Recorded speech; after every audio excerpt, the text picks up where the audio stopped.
Hello, everyone.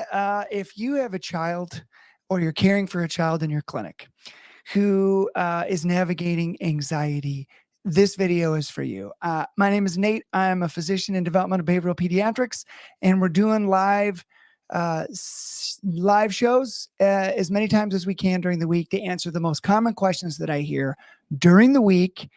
To give you the best information possible so that you don't have to wait to get information and get moving on the right track to help your kid or to help your patient. That being said, let's get started. Today, we're talking about anxiety. Okay. And there are so many things that we can say about anxiety, the diagnosis of it, the prevalence of it, the treatment of it. We're going to talk about all of these things. Okay. And just in a very broad overview to kind of get the conversation started, to provide you some support and encouragement, so that you know a little bit more, right? And that you know you're not alone.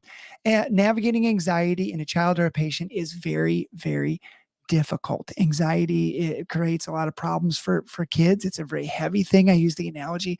It's almost like gravity feels heavier for kids who are up against, just impairing levels of anxiety. It's almost like they're carrying around a backpack full of rocks, and they're just trying to get through their life, and it's hard. And so let me give you a few thoughts I have with patients I've seen over the last couple of weeks, questions that they've had, and some information that might be beneficial. Let's start with prevalence. Let's talk about how common this is. Well, it's probably no shock to you to know that anxiety is common. I was actually surprised, not but clinically, but surprised when you think about it from a zoom out, a broader spectrum. Over 25 to 30% of the population has an anxiety related condition. So, and there's several different subcategories of anxiety, kind of beyond the scope of what we're talking about today. But examples would be generalized anxiety, more situational anxiety. Selective mutism would be an example. There's several subcategories today. During our talk, to get our time together, I'm talking broadly about anxiety in general. 25 to 30%. I mean, good golly, that's a lot of people. A lot of people are experiencing a level of anxiety, and it's not the kind of anxiety that maybe some of us feel. Like, yeah, I have anxiety about making it to the bus on time or getting to the meeting on time or setting alarms. That's not the kind of anxiety we're talking about. We're talking about anxiety that gets heavier, boxes that shrink on us. We're less interested in doing the things in life that used to provide us value, used to provide us excitement and joy. And it's like those things are just slowly being kind of washed away from the shore like a sandcastle. Okay, it's 25 to 30% of people in your life are up against that kind of reality. There's a significant, this condition is significantly weighted towards females, so a 2-to-1 or 3-to-1 preponderance as you compare it to males. But another interesting statistic is that if you're struggling with this in adulthood, there's a 70% chance that you started struggling with this when you were a kid.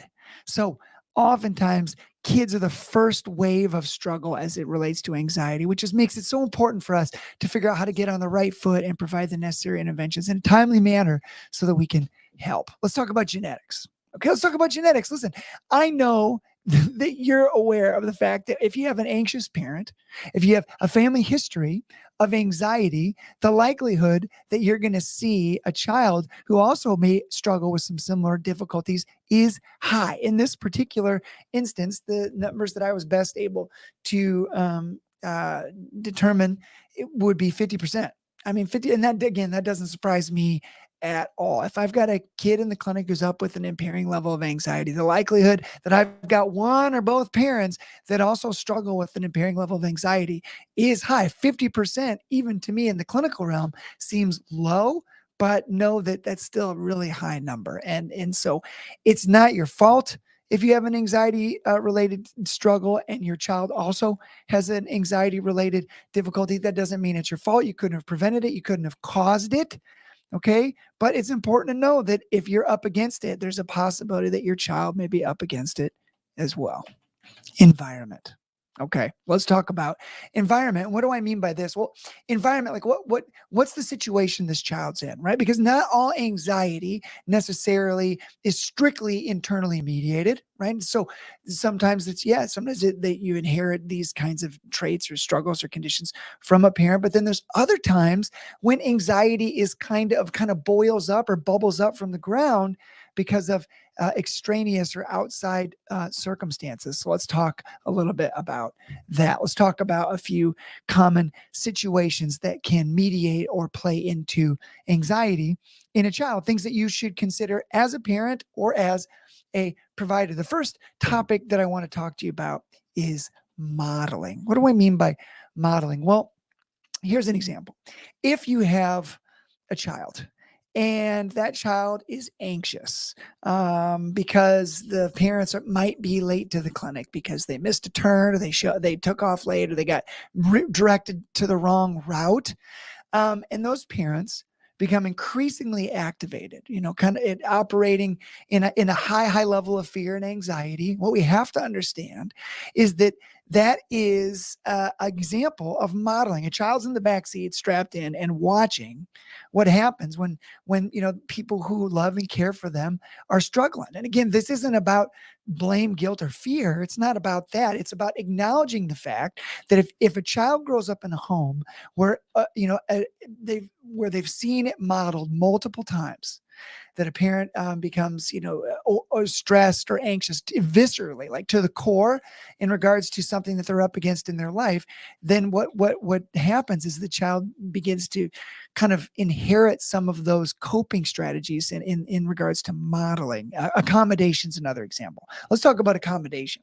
Accommodation, essentially what that means is a child lives in a home and the child has a fear. And the fear might be, I don't want to go to school. Or I don't want to brush my teeth. I don't want to take a shower. I don't want to go to the dentist, right? So in an important fear, something that makes sense, but yet is still important that we learn how to navigate successfully. What I mean by accommodation is that if a child grows up in a family where that fear is accommodated, let me give you a word picture. Every day in our lives, I tell this to families all the time, every day in our lives, we're presented with a multitude of ideas, thoughts about ourselves, about our environment, about our surroundings, about who we are, what we're good at, what we're not good at. It's almost like there's a knock at the door, right? The door is our mind. And there's a knock at the door and you open the door and it's a thought that's not helpful. A thought, something about how you're ridiculous and you're terrible and you're a failure and nobody likes being around you. Lies, all egregious, terrible lies, right? But we as humans, at least I myself, I can only speak for me, I have a penchant to invite in the worst of the thoughts. To pull up a chair right next to the fire, crack a book, pour some tea, and invite this self-deprecating thought to sit down and share some green tea with me while it reminds me of how terrible of a person I am. That's a metaphorical example of accommodation. If a child is up against a stressor, I don't want to go to school, I don't go to the dentist, and the family dynamic aligns itself in such a way as to accommodate that fear, feels fairly welcome. That was a mouthful. That was some tongue twister. But the fear we accommodate to the fear, and it becomes to be solidified or entrenched within the psyche of the child. And then we create an environment where the child realizes that if I fear something, if I'm stressed about something, that I should avoid that at all costs. Are there things you should avoid that are fearful? Yes. Snakes, clowns, no offense to clowns. I don't know, skydiving. There's a lot of things that, you're afraid of, and maybe it's not a great idea and you should avoid, but there are other necessary transitions in life that you just can't skip, whether it's some type of formalized education, going to the dentist, going to the doctor, biting the bullet, take one for the team, kind of overcoming that fear. If a child grows up in an environment where fears are accommodated, where negative thoughts are welcomed in to sit by the fire and have some tea and discuss life while they remind us how terrible we are, that child has learned a way to navigate life that is based on the accommodation of what they're afraid of, and anxiety fans into flame. Helicopters. Okay. Let me make this big so we can see it. Helicopters. Listen, you know what I'm going to say here. Helicopter parents. Now, listen, you might say, well, Noble, Dr. Noble, why would a helicopter parent, why would an over-involved, ever present parent contribute to anxiety? Wouldn't that bring peace to the child? And I would say, well, there's certainly nothing wrong with being a present and available parent. That's not the message here. But the message is a helicopter parent who really serves to make sure that their child always maintains a certain level of distance from the ditch of life, right? Like, while you're getting a little close to the edge there, you better hold on tighter, Johnny, or make sure you tied your shoelaces 8 times, or make sure, this kind of this kind of hovering, don't let the child make the mistake, always be there as kind of the emotional guardrails to make sure the child never kind of gets into the weeds and has to figure out how to self-correct. Parents who are ever present and available are nothing but a blessing typically for children, but parents who are there ever present, always hovering from a corrective standpoint, it creates a subtle anxiety that is fed in this child. This is not the point of what I'm saying to you is it's not fear, guilt, and shame. It's not to tell parents they're doing a bad or a wrong job.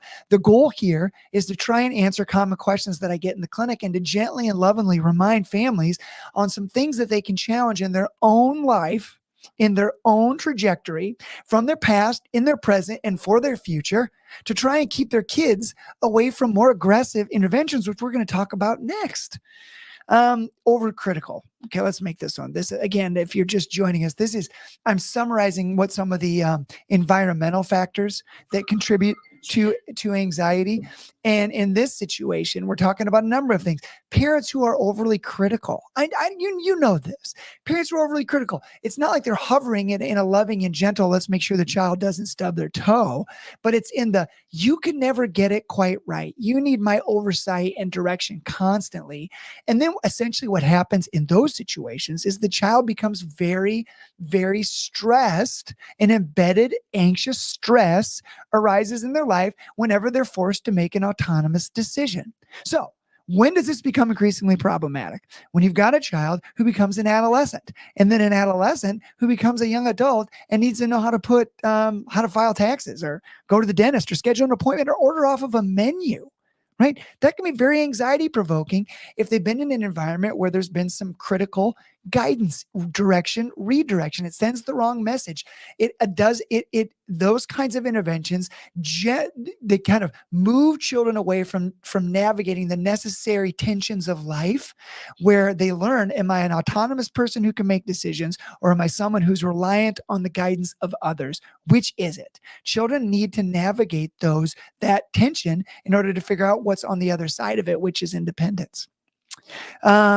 Transitions. Let's talk about this one. Another environmental factor that can contribute to anxiety in children are transitions. And if you're watching this and you're a parent, you know what I'm saying. Listen to me. If your child is raised in an environment where there's a lot of strain, right? There's a marital discord, there's struggle, there's stress, there's the death of somebody, there's the birth of someone, the terrible triad of children. You want to know what the terrible triad of children is? It's the birth of a sibling, the divorce of a parent, or the death of someone they love. I mean, there's others, moving, things like that. But if there's something like that happening in the life of a child, and you're watching this and you're a provider, or you're a parent, sometimes you love that kid so much that you're painfully myopic. You can't zoom out and say, hey, when grandma is in our house now, dying on a hospice bed in the middle of the living room, maybe that's stressful. Moving is stressful. Divorce is stressful. A dog is stressful. The birth of a sibling, of course, you know this, but it bears mentioning. There are environmental factors that can contribute to anxiety. And lastly, please don't forget this one. Some kids are just wired a certain way. I'm not trying to say that they have a diagnosable anxiety disorder. I'm not trying to say that. I'm not saying they meet the criteria for a DSM or they need a medication or blah, blah, blah. But what I am trying to say is that some kids are just wired a certain way. They have a temperament that is predisposed towards anxious features. These are kids that maybe they're late to ride their bike because they're afraid they're going to fall. They're kids that are maybe, going to not going to be super excited about trying new things. These are kids that are going to be extra careful. There's nothing wrong with that. They're going to be very successful. They're absolutely fantastic. But it bears mentioning that some people have a penchant towards anxiety. They have a little bit wider and easier on-ramp for anxiety in their life, just based on their temperament and who they are as people.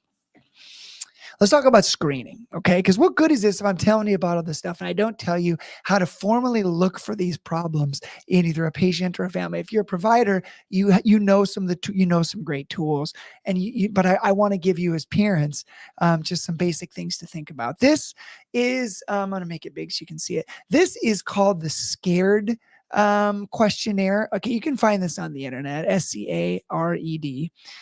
It stands for Screen for Child Anxiety Related Disorders. And there's a short form, which is 20 questions. There's a long form, which is 41 questions. You know, when a child's old enough to kind of answer these questions in a meaningful way, you have them circle 0, 1, or 2, and you ask questions like, I get headaches when I'm at school, or I get scared if I sleep away from home. Now, none of these questions in and of themselves means that your child has an anxiety mediated concern, but it gives you a good overview. This is readily available on the internet.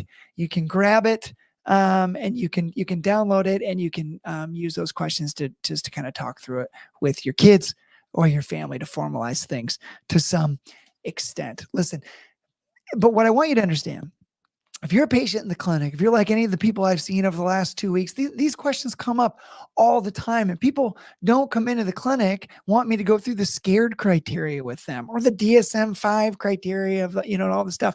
What they want to know is, what does anxiety that needs to be treated? What is anxiety that needs an intervention? What does it taste like? Like, how do I know that I know that I know that this is more than just a subtle problem? Well, let's talk about it. Anxiety that needs to be treated looks a little bit like this. When I was a kid, I grew up in Northwest Iowa, 7 miles west of a very small town on a gravel road. And out there in that part of the country, farmers and people who lived on acreages would just burn ditches. And I mean, they would just light them on fire. They would just be like, you know, because they want to get rid of the weeds, because the weeds would kind of get into the crops and it would just be a mess. So one time my dad burns down the ditches. Okay. He does the ditch thing, and, you know, he does, but he wasn't, you know, and fire that's in a ditch, okay, is a lot like anxiety that's controlled. Okay. So I check my alarm clock 8 times, Noble. Do I have anxiety? Nope. I'd say you're just somebody who shows up on time. I'm worried about the economy. I'm worried about what's going to happen next year. Okay. Yep. Those are pretty reasonable fears if you pay any attention to the news at all. Right. I mean, people have concerns like we had a mouse in our house, and that people get scared because they're afraid. Like, what is that? You know, does it have disease or blah, blah, blah, snakes, whatever it is. Okay. There are fears that exist to keep us safe, to make sure you don't get fired from your job, to make sure you remember people's birthdays, right?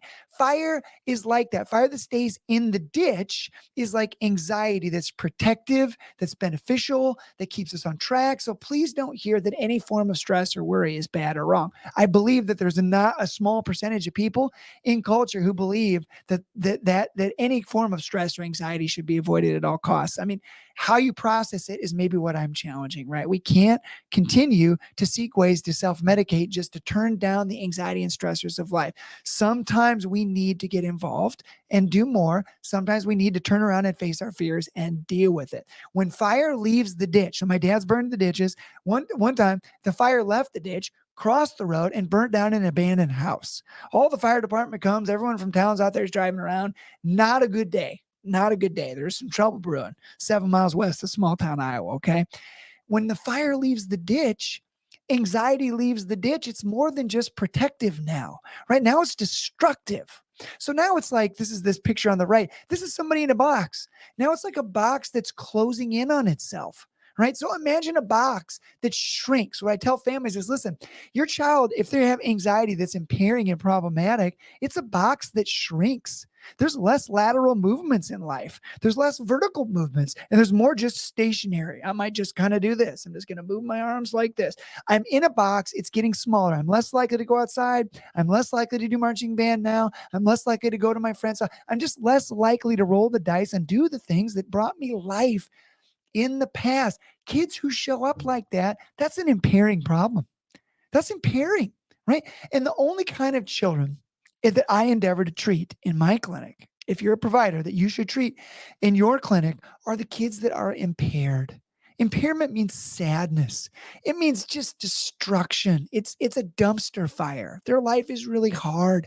Then and only then do you engage with some of the interventions that we're going to talk about next in regards to pharmacotherapy. Of course, There are other therapies that should be initiated early and often, which is we're going to talk about in a minute, but behavioral therapy, talk therapy as an example.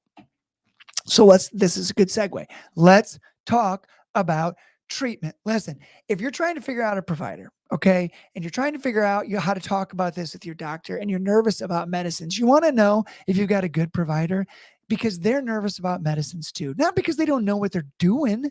They know exactly what they're doing. It's because we as physicians do not endeavor to drive around in white vans and throw pills in children's mouths. That's not our goal. We do not want to do that. No matter what you've been told, okay? We want to partner together with you to build in your life and in your child's life the skills necessary to be successful. I don't want to use medications to treat a child, but if I have to engage, it's because that child is impaired, okay? So let's talk a little bit about treatment. And if you're watching this live, please put comments up. Dennis, my friend Dennis, put up a comment here. I'm going to read it. If you have comments or questions, put them up. This is a chance for us to have a brief conversation. I know I can't get into all the nuances about anxiety, and no, I'm not the world's best doctor that knows the most about anxiety, but I'm here. I'm probably the only neurodevelopmental geneticist on the internet right now, taking your answers, trying to answer your questions as best I'm able. Dennis, my good man, says this. My psychiatrist said that benzodiazepines and alcohol are guaranteed to, is the improvement long lasting or does tolerance develop? Dennis, I'm very glad that you put that question up because I'm going to love it. Now, listen, let's talk about benzodiazepines first. Okay. In this lecture, I'm talking mostly about kids, but are benzodiazepines, so like Ativan, clonazepam, are they used in the treatment of anxiety? Absolutely they are, mostly in the adult community. The reason why we tend to go slowly as it relates to those medications is because I know you all know this, internet, they're addicting. They can be very addicting. Okay. And so you get used to the dose, then you go up on the dose and it's difficult to quit. Then you just have to take them so that you don't have side effects, you don't have withdrawal. But in the short term, as a short-term PRN, which means as needed anxiolytic, do I find them to be useful in children and adults? Absolutely, I do. But with a multitude of nuances. Number one, Dennis, I'm going to put your question back up here because I love you and I want you to hear this. I would never partner these things together, a benzodiazepine with alcohol. Not only are you at risk of suppressing your respiratory drive, but those two things will compound each other and put you in a bad spot, my friend. I would never do that. Okay. So I'm sure your psychiatrist means well, but I would definitely maybe think about finding a new psychiatrist. But I don't want you to hear that benzodiazepines are always bad and always wrong. They're not. That's not what I want you to hear from me. I almost never prescribe them for children. And if I do, it's in children that are usually, more towards adult in size. And we're looking for anxiolytic strategies that are as needed. So a plane flight, a dental visit, kind of in preparation for a procedure in partnership with the anesthesiology team or the sedation team.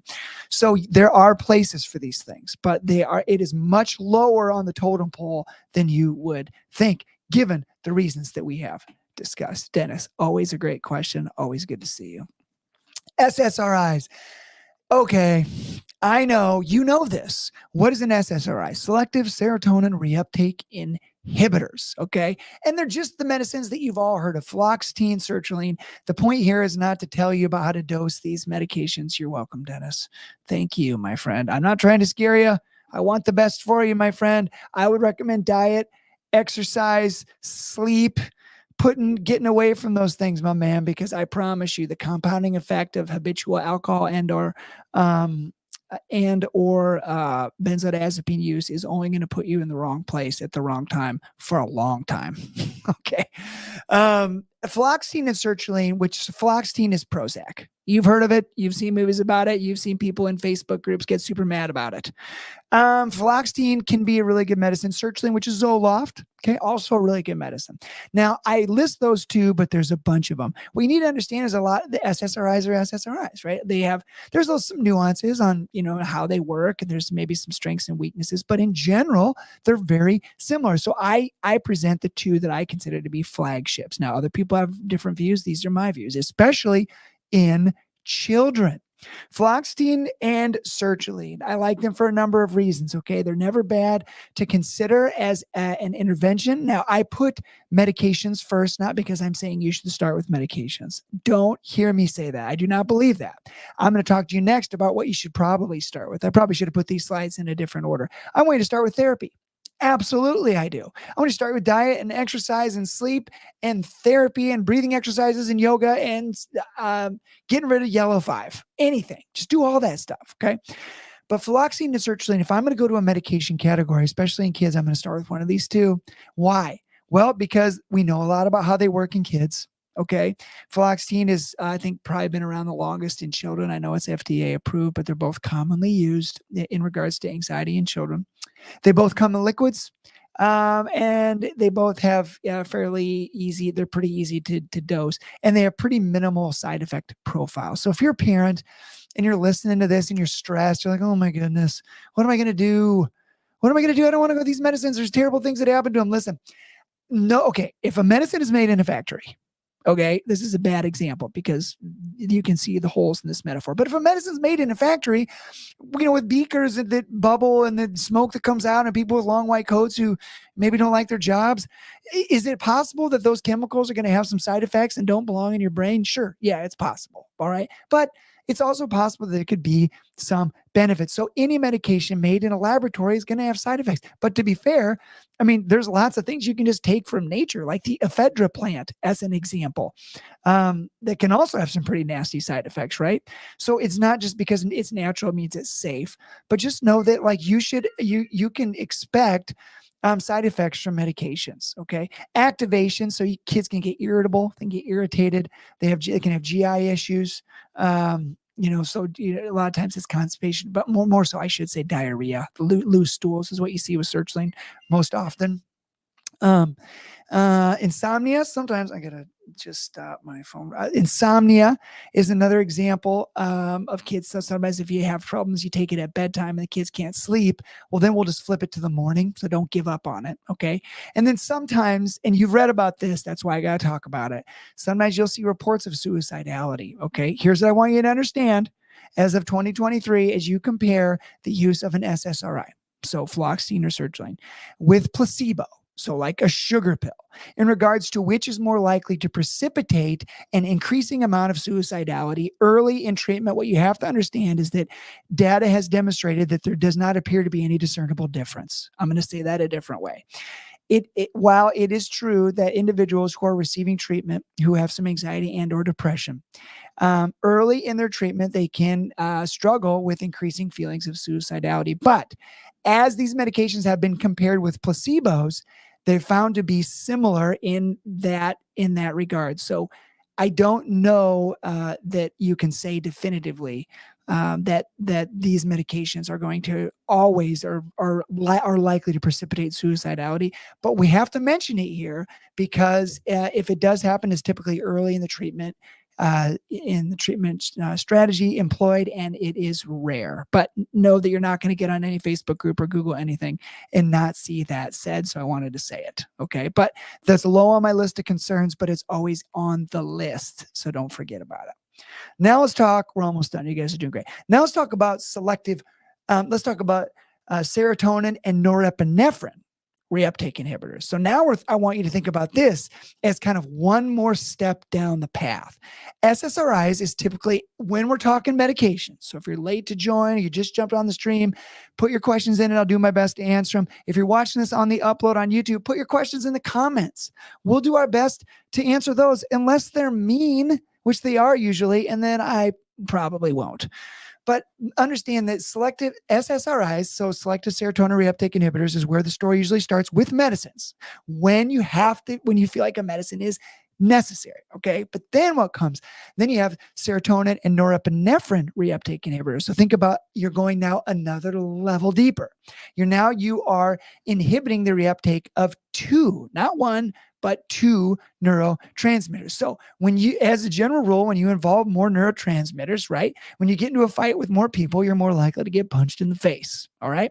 So examples of SNRIs that might be utilized after you've kind of exhausted an SSRI strategy are things like venlafaxine and duloxetine. Now, these also can be very good medications, but I don't typically use them as first line agents because they have more side effects. Examples: somnolence, headaches, weight loss, and of course, you still have that same warning of early in the treatment strategy. You need to be providing close surveillance in regards to increasing suicidality. But as you compare SNRIs to placebos in these studies, there was found to be no discernible difference as of 2023. There's nuances to that. So let's just suffice to say, watch for this. Don't let it scare you away, but you have to be very careful in regards to starting and monitoring these medications. Here's the strategy that I like the most. I know I probably should have put this earlier. I like therapy. Do cognitive behavioral therapy. Do a therapy. Step in. Meet a kid where there's at. Process. Focus on identifying and challenging negative thought patterns, and replacing them with positive and realistic ones. Remember the metaphor I talked about earlier where we have this penchant of inviting the worst thoughts into our life to sit down by the fire and share a stogie with us? I don't know why we do that. It's like we're like a dog that returns to its vomit. We just love any kind of negative thought that reinforces the idea that we're terrible. And I'm going to tell you, you're not. You're fantastic. And these kids are fantastic. And any thought that comes in their head that says otherwise needs to be directly challenged and shown the door. Cognitive behavioral therapy is a great way to do that. If you've got a kid or a patient who's getting a lot from cognitive behavioral therapy, maybe see if they've got a slot available for you. Okay, let's get in there and get to work on codependency and all that stuff that happened when you were a kid. Get after it. Get after it, because this is a great, great therapeutic intervention. And what I want you to understand is that typically when we look at how these strategies work in synthesis or synergy together, and a medication, so SSRI or SNRI in conjunction with cognitive behavioral therapy or talk therapy, we'll call it, in that together they work synergistically to provide the most benefit than either one of those interventions do alone. So if you're a provider, if you're going to start a medicine, get them hooked up with a therapy. If you're in a therapy and you're not making progress, get them hooked up with a provider. Work together. Cross the streams. It's going to make the intervention more powerful. That is the end. If you have additional questions or concerns, put your questions in the upload and I'll answer them. If you have other things that you want to see talked about or discussed, put it in the comments and I will address it as best I can. These live sessions are designed to provide you information about what it is that I see on a daily and weekly basis so that you don't have to waste all of your waking hours standing in line for a wait list to answer questions that we have just covered just now. If you want additional information and you want to go further faster, find us on the website. The link is in the description below, and join our newsletter where I go through these things and I promote other things that we're doing and draw your attention to valuable resources. Thank you so much for your time. I appreciate it. I hope you have a great weekend.